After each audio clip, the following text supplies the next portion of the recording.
Super Garuda Shield 2025 di Kabupaten Oku Timur tidak hanya fokus di latihan tempur dan taktik berperang saja. Kegiatan tersebut dimanfaatkan oleh TNI untuk memperkenalkan seni kebudayaan yang ada di Indonesia ke mancanegara melalui pasukan masing-masing negara yang ikut serta dalam latihan tempur yang bertajuk Super Garuda Shield 2025.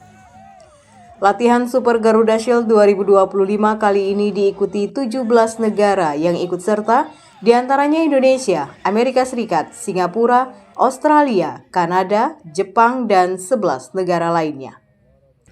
Pasukan militer negara sahabat tersebut sangat menikmati suguhan penampilan dari penggiat kesenian yang ada di Oku Timur, terutama seni tari.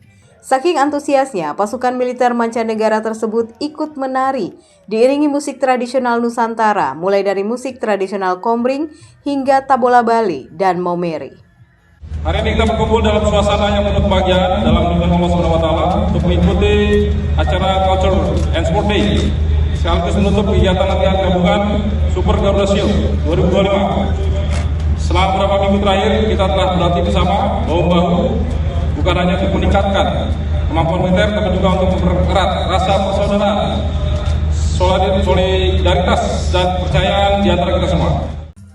Tidak hanya tari semata, pasukan militer tentara Amerika, Australia, Kanada, dan lainnya disuguhkan dengan makanan khas Indonesia seperti sate, bakso, pempek Palembang, dan tidak lupa es cendolnya.